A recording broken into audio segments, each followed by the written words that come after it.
has suspended its multi-year endorsement deal with the quarterback, and Beats by Dre is ending its sponsorship outright. While the NFL is said to be investigating the allegations, no other major action has been taken yet by the league. And here to join the debate, we've got Damian Woody. And Kimberly, I want to start with you here. Do you think that Watson needs to be put on the NFL commissioner's exempt list immediately? Charlie, no, I don't. And here's why. Because the commissioner's exempt list wasn't designed for the off season. It was designed for when guys are in season, for preventing guys from practicing or playing in games while a situation needs to be resolved. I think we can debate how this looks for Watson, all of these women, whether, do we anticipate him starting in week one or being on a team? That is a separate conversation than the exempt list. I think with him, I feel like people get on the league for how it handles situations, especially situations involving domestic violence or any issues with the treatment of women. And the league has sort of been criticized for how it doles out punishment. Sometimes it seems arbitrary. Sometimes it seems excessive. You talk about Deflategate. But at the end of the day, we can't just ask the league to act for the sake of acting. The league has been well criticized for just giving perfunctory statements. Yes, we are deeply disturbed by this. Yes, it's a statement, but those words really said nothing because, yeah, we should all be disturbed by these allegations. But after reading that statement, did anybody feel better or feel like, okay, those were the words we needed this time? No, because at this point, the league can't do it. It doesn't know anything. It's still investigating. And you can't, at this point, there are no practices, there are no games. So you put him on the list for what? He's not at a facility right now.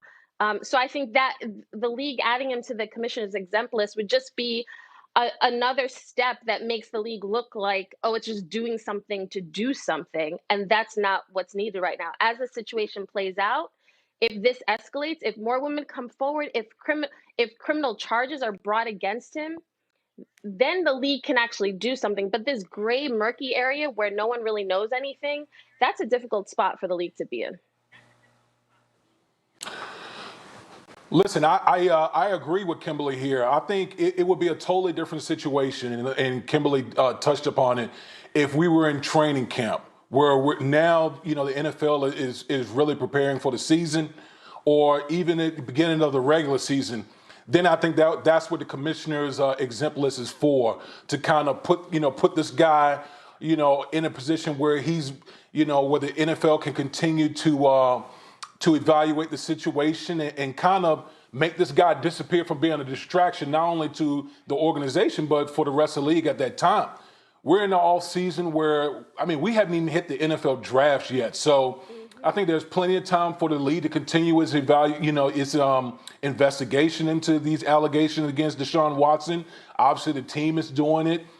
But I just don't think that, like Kimberly said, just to stash a guy on the exempt list just to do it, I don't think that's the purpose of the list right now. And there's plenty of time before we hit actual games, before I think the NFL has to consider making that type of move.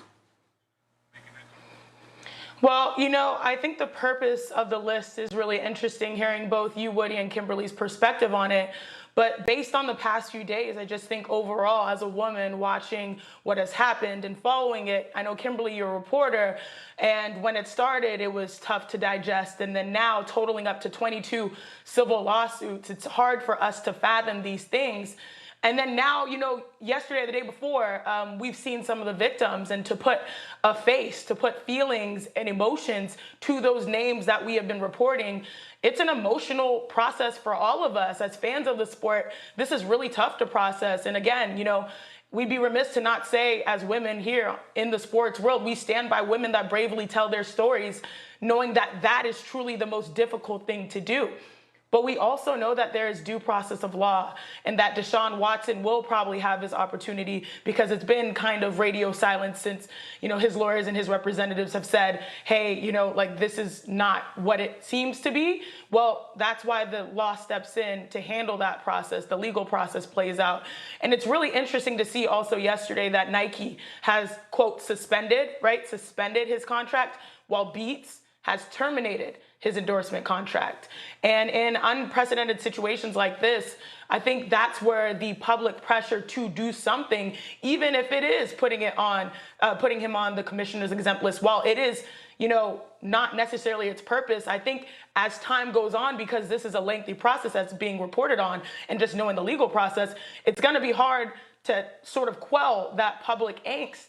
And I think it is uniquely positioned in moments like this, maybe to reevaluate and look, because obviously that exempt list, and this is where I go back to you, Kimberly, means he would potentially maintain his salary. He just would not be an active player currently.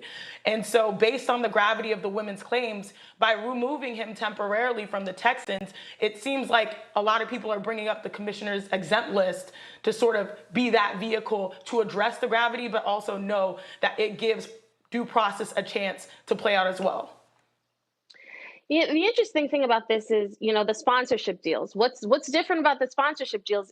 Nike took a stand and Beats, and it feels like, I think the public might feel like, well, the NFL is eerily quiet. They're not doing anything. But Deshaun Watson being affiliated with those brands can hurt them financially. Right now, we have no practices. We have no games. As Woody said, we're not even at the draft yet.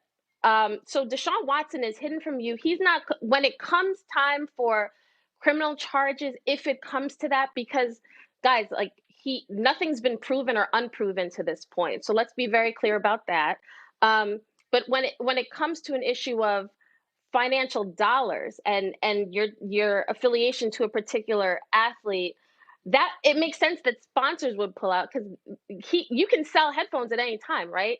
Well, the season's not happening. There's no training camp right now. Like, the league literally is in a position of, we have to wait and see, because if the league were to suddenly defend him or say, you know what, the way this is going, he probably did it, let's move him to the exempt list or suspend him.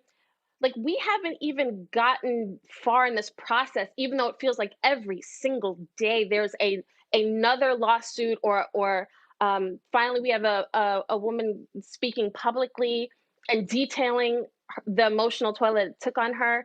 But right now, women tell the truth and should be believed, and there's women who lie, and there's men who should believe and get falsely accused.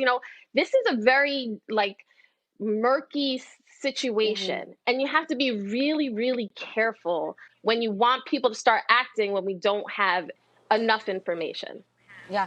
And Kimberly, you had mentioned that the NFL was being eerily quiet. NFL spokesperson Brian McCarthy did speak up this week in regards to these allegations, and he called them, quote, deeply disturbing. But really, that's all that's been said by the NFL thus far. Woody, I want to know, though, if this situation continues down the path it's on right now, which is very unfortunate, do you believe that Watson will be placed on the exempt list before week 1? Yeah, listen, if this situation isn't resolved and the investigations continue on, right up until the season, I do believe that the commissioner will put Deshaun Watson on the exempt list, simply because you don't want that type of distraction when your season is basically starting. So I think that if this situation continues to linger, that Deshaun Watson he'll find himself on that exempt list. Okay, so one more thing to add, along with the Nike deal, along with the Beats by Dre deal, also Reliant Energy, which owns the naming rights to the Texans Stadium in Houston. They are also saying that Watson will no longer be a brand ambassador for them. They do add, though, that their partnership that it currently